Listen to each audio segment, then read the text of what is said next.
So we finished breaking down all 9 world record raid speedruns, and today I was like, why don't we do them for dungeons? A lot of you guys were asking. Now, I've speedrun every raid in the game, but I haven't speedrun every dungeon, so I'm not going to pretend to be an expert on dungeon speedrunning. I've had to interview and ask questions with a lot of these runners who have completed these dungeon world records, and I'm very excited to hopefully be able to present to you kind of like a higher level analysis of these dungeon speedruns that will hopefully give you an elevated experience over just watching like at a casual level.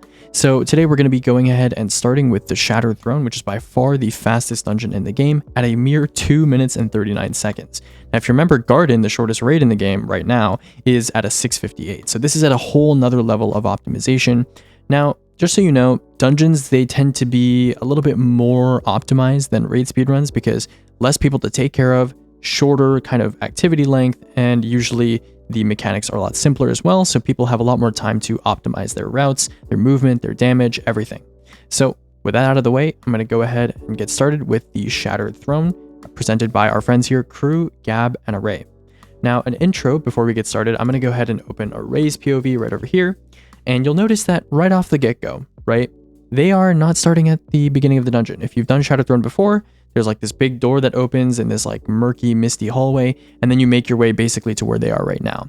And the reason for this is because the speedrun.com team, they kind of decided, they gave some mercy to the runners. And because this dungeon, if you try to relaunch it, it actually spawns you here. So you have to reset your checkpoint twice in order to fully reset this dungeon and start from the very beginning. But because the section from the true start of the dungeon up to this area, it's not really like hard or like particularly skillful to traverse that area, right? The speedrun.com team was like, you know what, you guys can just start from this checkpoint just to make things a little bit easier when running. And since then, every Shattered Throne speedrun you've probably seen on YouTube that has been submitted to speedrun.com, they all start over here, okay? So, it's fair is fair, but that's why they start here instead of all the way at the start of the dungeon. The second thing I want to talk about is class composition. So in the Shattered Throne, there are 3 classes that you obviously want to bring. 2 classes are locked in, and I'll explain why in just a second. So class number 1 is going to be a hunter. And the reason why you want a hunter is because right at the beginning here, Array's friends, Gab and Crew, they're going to be duoing the first encounter because you can actually skip to the second encounter and pull people to the second encounter right as first encounter finishes. And that skip is probably going to be done on a hunter. And that's because hunters have access to shatter skating. You don't get a flag at the start of this dungeon. And so because they don't need their super in order to skate like a warlock does, you want a hunter for that first skip. Now the second player is going to be a warlock, and that's because the other skip in this dungeon, the one that goes from Vorgeth, the second encounter, to Dul Incaru, the third encounter, the final encounter, it's a very vertical skip, and so you want heat rises. And because you want heat rises, you want a warlock that can well skate, Icarus dash, and of course, use heat rises to propel themselves up that vertical transition. So you want a warlock. And finally, the last class is in this run, a hunter. But this season, and in future seasons, now that Prismatic is a thing and Thunder Crash has been buffed, it can also be a Titan, or maybe it might even be a Warlock in the future. And the reason for this is because in this dungeon, it's very valuable because of how optimized it is to have a burst damage super that's very convenient to use. So in this season, and this was season 23 before Prismatic, before the final shape, Celestial Nighthawk was the best. Now Celestial Nighthawk is still great in dungeons, especially where you need hunters, but in this particular instance, this third class is a little flexible. So these days people usually tend to bring in a Curious Thunder Crash Titan because it's a little bit easier to use than Nighthawk and can be farmed and can effectively do first encounter in kind of like the same amount of time. So today you can use a Titan, but in this specific run, they use a hunter. So with that out of the way, I hope you guys kind of understand why people have chosen the classes that they've chosen, but let's go ahead and get started by watching Array begin his skip to the second encounter while his teammates are duoing first. Now right off the rip, this was back when vortex frame swords were not enhanceable. So this skip will be a little bit faster. The routing is a little bit different now because you have enhanced eager edge vortex frames. You also might notice that Array seems to be taking a little bit of a sluggish route. He seems to be taking his time, like that jump that he just did. Why doesn't he just go straight down? Well, if you are an oob expert, or if you've been following Shattered Throne for a while, this area is surrounded by invisible death barriers basically everywhere. So he is being very cautious to avoid these death barriers, taking a very particular route as he makes his way down here. If you've watched Shattered Throne speedruns in the past, the old route used to be you'd hit this descent load, and then you would use like something like Mountaintop to die in order to respawn in the descent load at the start in front of the drop, like where the captain is, right? Now, there's a new route that's been found kind of maybe like a year or 2 ago, where you can actually jump over this kind of V-shaped crack in the rock face above the wall here, And there's these push down barriers which make it a little bit annoying here. But Array, he's practiced this a lot, so he slips right over and he makes his way to this kind of cliff face, right? You guys might recognize this. If he turns around, you'll probably see it. Yeah, there you go. Everyone knows this area, right? So 2 questions. Why does Array do this instead of just dying and respawning? Well, obviously the answer is it's faster. If you try to do this kind of death skip that people used to do, respawning took a really long time. The other question you might be asking is, why does Array go backward here? Why doesn't he not just go forward to where the captain is? And the answer is a little complicated. So first, the direct answer is there's a checkpoint back there. If you don't go back there, these ads never spawn in, you can't kill the captain, you can't open the door, you're stuck, right? And the second part of the answer is there was a strategy. As you guys know, Bungie and, Destiny 2, it's a connection-based live service game. And so there are certain seasons where the servers are so slow to load in assets that if you were to hit that load zone quickly enough and make your way down here, the door would just be open. And you could bypass the door and, by the time the door spawns in, you're already gone. And this actual area is not a checkpoint that's required to progress the dungeon. So you could still pull that, people in your fire team to Vorgeth without ever killing the captain. So this was called Captain Skip.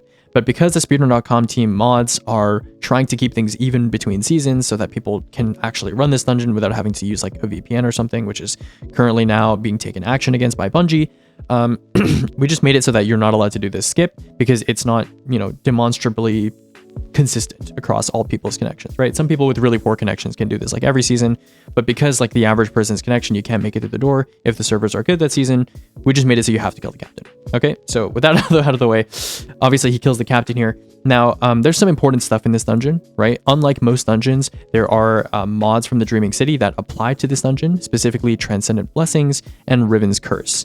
And, combining all these mods together, you get like a 26.5% buff to your damage.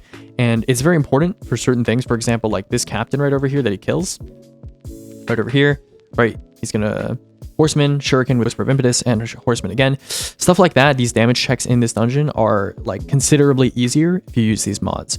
So just be aware that all 3 of the people in this fire team, no doubt they have like 3 blessings, 2 curses, or like 3 curses, 2 blessings on their armor at all times, pretty much, in order to do the maximum damage. And as you can see, he mantles with his eager-edged sword out, little cool trick you can do to skate right after mantling. He's gonna use his eager to slow himself down here, bounce right off the wall. Beautiful stuff. And so another thing I want to talk about here is we talked about gating before, right? I say this in like all my speedrun breakdown videos, but gating is a concept where like if you're doing a dungeon or you're doing a raid, there's always a limiting factor. There's always something that's slowing you down, right? So for example, let's say that first encounter is like 30 seconds long, right? Then Array would be the gate here. He would be the limiting factor because even if first encounter finishes in 20 seconds or 15 seconds or even 40 seconds, Array is still doing a skip, so it doesn't matter how fast first encounter goes. Now, in this particular instance, if first encounter is very fast and Array's skip is very fast, Array's skip is the limiting factor, which is kind of unique because a lot of skips in this game, you're gated to, an encounter. And so the skip, it doesn't really matter as long as you're not particularly slow. But Array here, he is hauling ass. So as you can see, his movement is very optimized. He's barely stopping on ledges. Like, watch this. He'll just gonna pull out a sword and boom, he's gonna instantly line right away, right? So pretty impressive that Array is able to complete the skip in such a short time. Also, there's a lot of things going on in this run. I'm going to try to touch on all of them, but they're happening in very minute, fast moments because of how optimized dungeon runs tend to be. Now, right here, what Array is doing is obviously you can't jump in the Thrallway. So how does he kind of cope with this? How does he deal with this? Well, he does so by using both of his jumps before he actually enters the Thrallway to gain maximum height and speed. And once he's actually in the Thrallway, in order to cross this expanse here that you normally are not able to cross because you can't double jump, he uses something called a crystal launch. Now, crystal launches, they're kind of an older tech, and people don't really use them much anymore. But in Shattered Throne, you do use them because you can't really do any double jump tech in this area. So what does he do? With a great burst of speed forward, he places his crystal underneath him, and the displacement, the vertical displacement of those crystals sprouting from the ground, push him upward, and you can't actually even see it happening because he opens his inventory and switches a loadout midair. But you can see that there, just then. He threw his glacier down, it propelled him upward, and he changes his loadout here. And you might notice this loadout has changed to Duskfield Grenade. So these guys are optimizing crazy stuff, right? Like in the middle of a skate, this guy's changing his loadout to Duskfield. And the reason for that is because he needs his Duskfield for Vorgeth. So he needs to start charging it right now while he's on skip. He can't wait because there's no rally flag once he gets to the second encounter, right? Another thing you might notice here, this is something called a long line. A long line is basically whenever you shatter skate or well skate, right? You have to right click off a ledge. you can right click from a rather far distance from the ledge, and as long as you delay your jump and your shatter dive or your jump and super inputs to right when you leave the ledge, you'll still successfully do the line. So because it's so sluggish in this area to just like jump and sword or sprint forward, he saves some time here by lunging fully across this distance here and lining. And the tricky part about this actually is that not only is he doing a long line, but he's doing a long line in front of a diagonally lowered ledge. And if you've ever tried to shatter skate, so shatter skating, for example, off of a 90-degree ledge like this, really easy, right? Very hard to fail. Shatter skating off like a curved slope or like a, a downward incline like this, your inputs have to be very tight or else you'll just end up right-clicking down the ledge. So in this case, he's shatter lining off of some diagonal stairs here on top of doing a long line. So this line can be pretty annoying. Just wanted to point that out because you might not notice that if you've not tried doing that before. But the rest of this is fairly straightforward. He's going to go ahead and line across this chasm area here. Ignore the phalanxes. You'll see this objective update pop. Like I mentioned, first encounter is going to finish before his skip is, and the first encounter has just finished behind him. That's why the objective updated, and he's going to make his way to the front of second encounter. So before we move on to second encounter, there's a reason that, for example, he doesn't jump forward here as soon as he hits the Eleusinia load and go down to the ogre, and that's because there's a checkpoint over here that you need to hit, and if you miss it and you go down, you won't be able to start second encounter. So he waits up here for a little bit until that checkpoint is hit. He pulls out his sword when he knows the checkpoint is hit, and then you'll see here, he goes into his inventory, but the objective updates and second encounter starts. So that's why he kind of stops there at the top of that area instead of immediately going down. You'll see that he changed his loadout to Frosties as well so that he can get his Duskfield, but we'll talk about that when we actually get to Vorgeth. I don't want to jump too far ahead on the skip POV. Let's actually go ahead and talk about Crew's POV next. So Crew, right at the start of this dungeon, he's on Warlock, right? He's on Warlock. Sorry for skipping ahead a little bit there. And as you can see, he's on Solar Warlock. And so him and Gab, their jobs are to be able to essentially, in a speedrunner's mind, what's your objective in this encounter? In this encounter, there's like a bunch of red bars you need to kill in every area. You need to move fast between these areas, so you want to be on a sword. And then there's also a mini boss you need to kill in all of these areas. And you need to do all of this while maybe farming a super and not wasting too much time. So what does Crew and what does Gab actually use in this encounter? Let's talk about Crew first. Crew is on Winner's Guile, and I believe he has a Vorpal aggressive shotgun here. You can also use a trench shotgun. That's also an option. But as you can see here, he's been able to just clear, absolutely blow away that Labyrinth Architect Knight there. And him and Gab, they're basically just going to traverse around first encounter and wait for room callout. So as you can see here, he takes care of this guy, Winner's Guile snap ignition, and he moves on to the next area and he calls for his teammates. So, this first encounter, there's a little bit of RNG because you don't want one side to have all the symbols.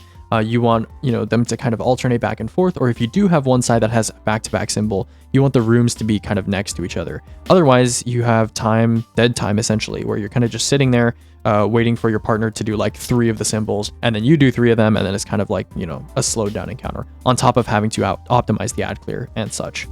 So as you can see, he's just kind of snapping ads and he's running around, he's calling out to his teammate, and his teammate is going to go handle the next room. Okay, so that's kind of how Crew's POV works. Let's go to Gab's POV next, which is maybe a more interesting POV in first encounter. You'll notice he also starts on Stasis Hunter, and instead of going through the doorway here, because obviously someone needs to kill that knight over there, but Gab doesn't need to help, he goes straight to left side. So he's going to go straight to left side. Some cool tech that Gab here does using loadout swapping. He swaps to Radiant Dance Machines to get the multi-dodge buff. He dodges near ads that spawn near him in order to get that multi-dodge timer. He switches to Solar, dodges again to get a knife. He gets a proximity knife because he's on a gambler's dodge, right? And then he switches loadouts again. And so now you'll see he has this knife here, and he's actually on Caliban's. Something, again, small thing that you'll notice that Gab and Crew are both doing, they have a trace rifle on. And this trace rifle, what it does is it draws the aggro of the ads by if you shoot near them and they're kind of attracted to the sound, so that they stop teleporting. Because these Taken, once they start spawning in, they'll kind of just teleport and spread out naturally. And if you're using something like Winner's Guile ignitions or Caliban's hand ignitions, you don't want the Taken to spread out, because the red bars do matter for considering a symbol to be finished, right? You need to kill all of them in order to move on to the next area, right? So he shoots his trace over here.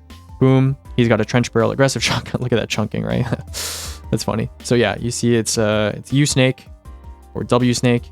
Some cool tech here, by the way. You don't often see this, but this is kind of rather specific, I guess, to this run. You can sword into a diagonally upward slope from a certain distance away, and it'll kind of push you up a little bit. So that's what he's doing there. some cool stuff. And he's just waiting for crew to call out now. He's waiting to see if it's infinity. We can see here, it's infinity. So thankfully, he hasn't really had to use his trace too much because he's been there when the ads are spawning in. But in the case where like, you know the ads are already spawned in, you'll see he's shooting his trace just to make sure that the ads don't teleport because they're like aggroed by the sound of his trace or just like seeing his trace. Caliban's hand looking really good. And so yeah, that's first encounter basically complete. First encounter is done on Prismatic Hunter now if you're going to run a Titan. What else do we have to talk about here? Yeah, and then as he's getting pulled here, so, you know, first encounter is about to end. He finishes first encounter, but you'll notice he doesn't actually go down and there's a checkpoint, by the way, underneath here. He doesn't actually go down and hit the checkpoint. He gets crew to do that for him, and that's because he needs his Nighthawk, and he's had like, you know, 2/3, give or take, of his super, right? So he needs his Nighthawk. And so what is he going to do? Pull out the Juju, baby. He's going to pull out the Juju, and he's going to start farming these ads to get his Nighthawk on time in order to use it on Vorgeth. So obviously, like we said, first encounter is over, but he's not getting pulled. We're gated to skip. So we got to wait for a Ray to hit that checkpoint above the Ogre encounter. He's going to start getting pulled, getting joining allies now. And now he's going to do something which you no longer can do in the final shape. And that's called low lighting yourself. I can't believe I'm talking about low lighting as if it's a historical thing. Because to me, this was like yesterday. But before, you used to be able to lower your power below the power floor of an activity and ads would one-shot you. So he goes ahead and he dies here. You might wonder, you know, why is he dying while getting joining? Like, what does this do? What purpose does this serve? And it's kind of interesting because he told me, I asked him, I was like, this is really weird. I don't know why you do this. And that's because he spawns in with his sword out, right? Normally when you get joining allies, you spawn in with like your kinetic weapon out. But apparently if you die while getting joining allies, you spawn with your sword out. And because your character is already like in the encounter and you just can't move, like, you know how when someone gets joining allies, they're like, their body is there, but on their screen, it's a black screen for them. So during this time, his Eager Edge perk runs out. And so that way, you'll see here, his Eager Edge perk has already run out. He can sword, and then he can instantly switch back to his sword and Eager here. You see what I'm saying? So if he'd spawned with his kinetic weapon out, he'd have to swap to his sword, put it away to waste the Eager, then kill the wizard, and then he wouldn't have Eager for an extended period of time. And because of how crazy fast this encounter is, because joining allies is 11 seconds, including the black screen, Array has basically already done half the encounter for him. And so he's going to sword forward here, and when he comes out of his inventory, boom, it's going to be damage, right? So yeah, he just uses, you know, Tractor, Nighthawk, one-shots this guy. I believe Crew is also shooting a Mountaintop as he dunks his stack there of the wizard buff, and, you know, Vorgeth he's just dead, boom, right? So yeah, that's pretty much it. I'm going to talk about one more brief thing here. So Crew, he's going to go ahead and hit a checkpoint, which I just mentioned at the end of first encounter. So let me just go ahead and show you that real quick. So he's going to well skate here. As you can see, Gab, he's already gone off and he's, you know, pulled out the Juju. He's farming the ads. There's a checkpoint right below this drop here that Crew hits in order for, that's the one that updated the objective that we were talking about during a race skip. That's to kind of signify that first encounter has ended. And then one more thing I want to talk about on Crew's POV before we move on. And that's going to be wizard distribution, right? So during second encounter, there's 4 wizards that need to die in order to start damage on Vorgeth. How do you handle this? Well, Array, when he arrives in the encounter, let me go ahead and show you. He's going to do a particular thing. So let me go ahead and skip forward here. Sorry, this is disorienting. There's a lot of stuff going on at the same time, and I don't want to watch like one POV at a time because that'd be kind of maybe even more disorienting to kind of jump backward like that. So yeah, Array's down here. We're back in the second encounter. He actually shoots the boss here, so the boss doesn't spawn in and start shooting his teammates. The boss will immediately aggro on him and begin attracting kind of like toward him and start shooting him instead of shooting his teammates. So you can see here he's got the Frosties on, and he's going to go ahead and dodge with Bomber to get his Dusk Field. And the reason for that is because he has a little lineup here. He's going to throw his Dusk Field as the first wizard spawns in. He's going to kill this wizard, and then the second wizard is going to be nice and frozen for him, so it's not like aggroed on anything. He's going to kill it, and then boom, it's already damaged, right? Pretty crazy stuff. Let's go back to Crew's POV though. So what does Crew do? As soon as he spawns in, so there's 4 wizards, right? And we've seen, so let's just number them. 1, 2, 3, 4. So Array started here. He aggroed the boss. He horseman number 1. He dusk fielded number 2. He went over here and he killed. So we have 2 wizards left. Who handles them? Crew's going to line over to 4, kill, and then he's going to dunk right over here. And then Gab, as you can see, killed 3, and then he just immediately Nighthawked the boss. So that's kind of how they handle the wizard distribution. And so yeah, let's go ahead and see Crew's role. Crew, Something cool that speedrunners do that probably a lot of you don't notice, they have very specific solutions, especially in dungeons, to small problems. So this team told me that Vorgeth wasn't consistently dying instantly when Gab was using like a knife, tractor, and Nighthawk to one-shot. And so what Crew would do is he has a Harmony Mountaintop on. How many of you have a Harmony Mountaintop? I don't know. He has a Harmony Mountaintop on. And so after he kills the wizard, he has Harmony on his Mountaintop. And he, right as this prompt fills, shoots a Mountaintop, boom, and does a little bit of extra damage, And apparently that was enough to help instantly one-shot Vorgeth, even if they were unlucky and for some reason he wouldn't fall over to just the golden gun. So pretty cool stuff. And that also helps because Gab, if you guys don't know, if you kill something with your Nighthawk, you get like, I think it's like 25% of your super back or something like that. A small amount of your super back, right? But that's really helpful because Gab actually needs his Nighthawk again for the final boss. So him dealing the final blow to Vorgeth is pretty important. And so Crew being able to do this a little bit of damage before Gab is, one-shotting so that Gab is actually the one that's credited with the kill is pretty important. Okay, so that's kind of interesting. He's a Harmony Mountaintop, right? Pretty funny. Okay, so now you can see Crew here. He has an early well lineup. He lines before the door even opens. Icarus dashes to the right. It's perfect. It's beautiful. And right here, because he's moving so fast, normally if you were to just breeze through this elevator, you could just go straight through, right? But Eager Edge has a velocity cap, and you can even use that as like a braking system. So Crew is going to pull out a sword here. It's going to stop him briefly, and he's going to make his way up the tunnel. And a cool thing that these guys actually told me about is that what Crew is doing here is he currently has armor charges, right? He currently has armor charges. He has surges. And because they're ticking down, Crew actually swaps his boots twice to a non-surge loadout and then back to a surge loadout in order to reset his armor charge timer. And this is clever because that way, when Crew goes to the final boss, he will have this armor charge to deal with the knights. He will have surges to deal with the knights, which is pretty cool. Not tech that you would typically use or see in most runs, but because, this run is very time sensitive, they don't get any flags or anything, and he needs that armor charge to persist for this long period of time while he's doing the transition, he uses this cool timer reset tech by swapping his boots, as you just saw there. So pretty cool stuff. And then finally, before we get off of Crew's POV here, I'm going to show you his nice little bounce. So there's another bounce that you can do in the Thrallway, which is like less annoying than this one, that involves using a Phalanx to boop yourself up, or you can use like Mountaintop. But Crew chooses to use this one instead because it's a little bit faster. And yeah, as you can see, it's a pretty crazy bounce. He bounces off of the corner of like a little like barricade, like box object here, and he goes flying upward, and he's Mountaintop to boost himself even further. And you can see here, he's going to go through here, and then this line is just crazy looking, right? I mean, he just, his body like goes around like 2 right angles here. I mean, like you can see this, right? His body basically goes here, like that. It's pretty cool stuff here, right? Like, yeah, pretty cool stuff. Nice little bounce there. And he makes his way with 2 sword ammo. He has exactly the amount of sword ammo that he needs. I love that, right? 1 sword ammo to sword forward here, up into this elevator. He Mountaintops himself up a little bit, and then 1 last sword ammo to make himself get to the 30 count.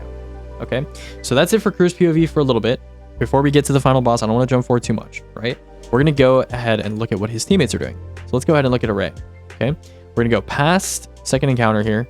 Let me just skip over here. Yeah, so you can see Crew here. He's lining through that doorway to get to third encounter. Array is lining forward. And so you might be wondering how Gab is going to farm his Nighthawk, right? Because Gab, he probably has maybe like 25% of his super right now. And the ads in Vorgeth, they're probably all gone. So how is Gab going to farm his Nighthawk? He's a slow, like, solar hunter. There's no prismatic at the time. And he can't, like, switch to stasis to Shattered Line here. And obviously, Crew, his transition is pretty fast. So how is Gab going to get to the ads? Well, he has his friend. He has his friend Array, who's on an Eager Edge sword. And he's going to get right-clicked. Boom! So Gab is going to get sent flying toward the ads. He's going to farm all of them up. And Array actually has another job here. Okay, so you might have noticed, oh, he switched to Strand Hunter. And he's now on a rocket. What could Array possibly be doing? That's a good question. So he drops down here, he touches the ground, so he restores his jumps. And now he is going to make his way over here. And you'll see here he has a demo succession on. Gab is making some orbs. He has a shoot to loot trace on as well. And with the innervation mod, he is able to shoot some of these ads and get his grapple back very quickly. And so you might be wondering, why does he want his grapple? Why is he on a rocket? That's because he's going to use Strand Hunter. He's going to use a rocket grapple here in order to reach the second Thrallway checkpoint. Okay, So as you can see, he hit that checkpoint there. There's a new objective. But for those of you that don't know, if you don't actually pass through this second Thrallway area and hover in this area, you can't actually start Dul Incaru. So because of that, you need someone else to hit that checkpoint. In the past, there have been some transition variants that have actually passed through the Thrallway, so you don't need someone to hit this checkpoint. But because Crew is completely bypassing the second Thrallway area entirely, as you saw, he needs one of his teammates to do it for him. So that's why Array is on, Frosties, Strand Hunter, and kind of build crafting in order to get his grenade back very quickly. One more thing. In the final shape, so right now, if you were to run Shattered Throne, like I mentioned, there's a Titan now instead of a second Hunter. This Titan and Array's role kind of switch roles. So the Titan is now on Strafe Lift, and I believe can just hold jump through the elevator, like at the top of the elevator, and they rise their way all the way up to hit this checkpoint. So you don't need a rocket grapple anymore. And then Array's role, the Hunter that's on Skip, would be the one that's farming the Nighthawk in order to kill Dul Incaru. So a bit of a role swap kind of on your way to the final encounter here, but just kind of an update on how this would be done today, or how it is being done today by a variety of teams. So that's pretty much it for Array. Like I said, his role would be farming Goldie these days. The Titan would be strafe lifting up to hit the checkpoint. But let's actually go ahead and go back to Crew's checkpoint, or go back to Crew's POV here, and I'll explain why they die in like a staggered fashion. So you'll see here, Gab dies. There's a checkpoint, by the way, up here as Crew is rising up the final elevator. And the way certain checkpoints work in Destiny is that they auto-res people, right? So remember when we did like the Root of Nightmares speedrun breakdown and people died at a certain point because if they died too early, they would get auto-res and they'd have to die again? This is exactly that. So Gab is dying late here so that he doesn't get auto-res by the checkpoint, but early enough that Crew can actually res him here. So you'll see in a second, he can res Gab. Now the reason why Gab dies first is because you want the person with the damage super to be resed first, because there's a small delay after you get resed before you can actually do anything, right? So the earlier you get resed, the faster you can pop your Nighthawk and then of course shoot the boss, whereas the third person that's getting resed, they're just there for like cleanup or to help a little bit in case the boss doesn't die instantly to your damage super. And then here, he just has Horseman. He goes like that, boom, Rain of Fire. And they only need 2 stacks here to basically one-shot the boss. As you can see, her whole health bar is almost entirely done by Nighthawk. And, finished off with like a little bit of GL, maybe sniper ammo. And the boss is dead. That's it. Also, one final thing. I believe Gab told me that he delayed his Golden Gun cast here a little bit, because at the time they had an artifact mod called Heart of the Flame. And the way Heart of the Flame works is when you cast your Solar Super near your teammates, you get like a damage buff, I believe. And he had to wait until he rezzed Array for him to count as like being near him in order to get that additional boost on his Golden Gun. Something small if you watch Gab's POV, you might be wondering why he doesn't cast his Golden Gun right away. So yeah, that's pretty much it for the Shattered Throne. I will try to make the next one of these, I suppose, will be Pit of Heresy. A little bit more organized. I know I kind of jumped around a lot here, but the strategies have changed since the final shape came out. A lot of the other dungeon records that we're going to talk about are post final shape, so I won't have to make any little addendum in order to kind of address some of the things that have happened since then. Yeah, that's pretty much it. I hope you guys enjoyed. Give these runners some love. Go ahead and watch their POVs. I mean, it's like 2.5 minutes. Yeah, that's pretty much it. I hope you guys enjoyed, and I'll see you when we do the Pit of Heresy breakdown, I suppose.